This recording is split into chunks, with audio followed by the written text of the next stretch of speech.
Good evening, and thank you for joining us on 13 Plus. I am Mary Coleman. We have a couple of stories to tell you about tonight in our investigative series. When an Arizona man got an unexpected sky-high bill for a hybrid battery replacement, he turned to our team for some help. His car was just out of the 8-year warranty. Susan Campbell has his story and a warning for anyone who is looking to buy a used hybrid car. There is a potential for really costly repairs. Batteries are really expensive to replace. So before you buy, get the battery checked and price out a replacement so you know what it could cost if your warranty runs out.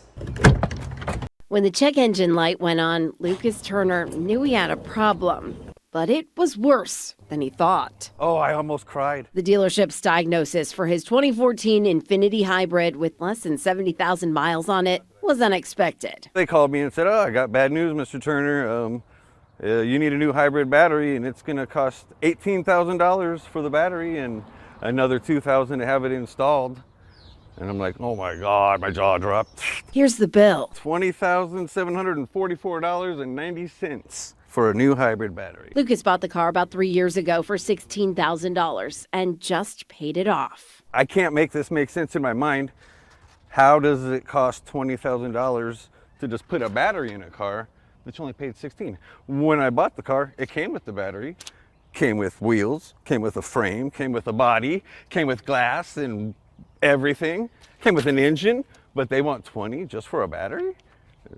It makes no sense in my mind. According to NerdWallet, the cost to replace a hybrid battery typically ranges between $1,000 and $8,000, depending on the make and model of the vehicle. There's no doubt in my mind that this person could find a less expensive battery from another source. Carl Brower is an analyst for IC Cars. He says electric and hybrid batteries are warranted for 8 years or 100,000 miles and regularly last a lot longer. It's not uncommon for these batteries to last 15 plus years and 150 plus thousand miles. But if you're buying a used hybrid, you should get the battery checked. That should be part of the pre-purchase inspection, which you should always do when you're buying a used car, no matter what kind of car it is.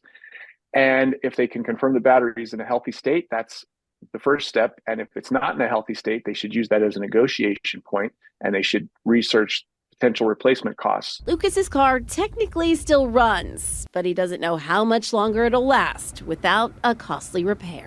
So $20,000 or a pile of scrap metal in my driveway. I reached out to Infiniti. Lucas tells me the automaker offered him a 50% discount on the battery replacement after we got involved. But the company has not responded to my questions about their hybrid battery's typical lifespan or the cost. I'm Susan Campbell.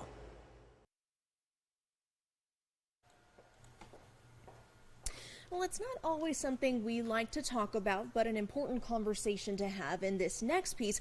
If someone you love died, would you pay to properly lay them to rest, even if you had to borrow the money to do that? It's a question you hope to never have to wrestle with, but according to a Debt.com poll of 1,000 Americans, more than half of those surveyed had actually taken that kind of debt on. Don Gee is here to help you make ends meet when it comes to the end. I feel like I need to apologize or whisper as I share this very important information that everyone needs to know, because there are not very many people who are willing or eager to jump into the conversation of what they need to do to prepare for their death. No one ever plans or expects the worst to happen, like sickness or an end-of-life tragedy. But it happens. And if you are not prepared, then you leave your family with a very heavy burden, along with the pain of loss. Death is something that people don't want to talk about, don't want to face the reality that at some point, all of us will be gone. Howard Dvorkin is a CPA, published author, and chairman of Debt.com. Dvorkin says you can avoid the topic all you want. The fact of the matter is, you're going to pass. This conversation is not meant to be morbid, but even megastars like Chadwick Boseman, James Brown, Whitney Houston, and Aretha Franklin made the mistake of not having their financial matters in order when they died. They may have had money, but they didn't have a proper will and their financial matters ended up in the messy process of probate.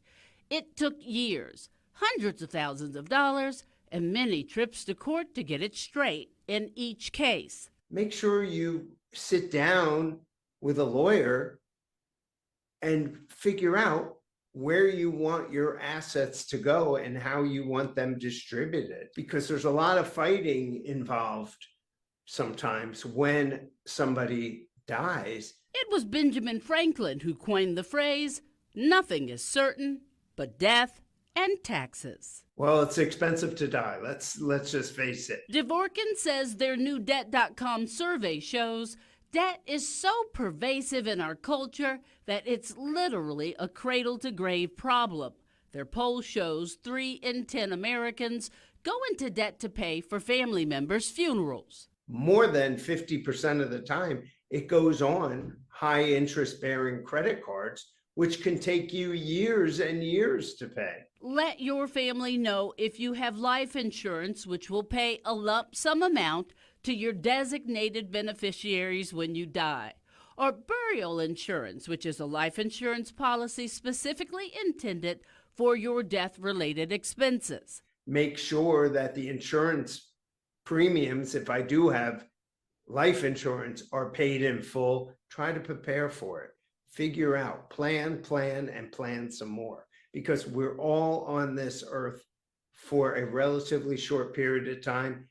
Death is inevitable, and we should be prepared. Some things to know.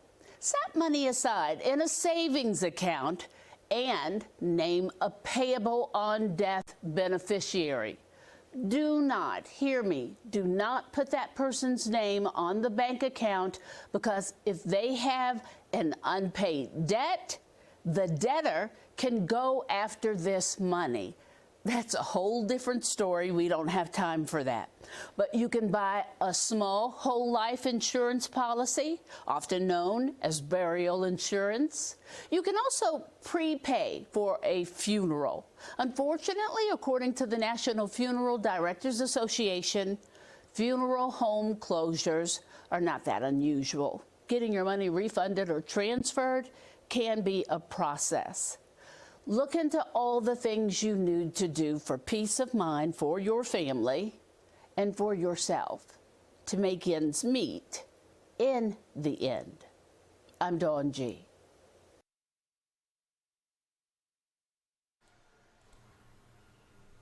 And be sure to stick with us weekdays at 7 o'clock for more investigative pieces just like this. For now, I hope you have a great weekend, and I also hope you will join us for 13 News Live at 10. We'll leave you with another live look outside. Look how beautiful that moon is looking down upon the Tucson metro area. Everyone have a safe weekend, and we'll see you later.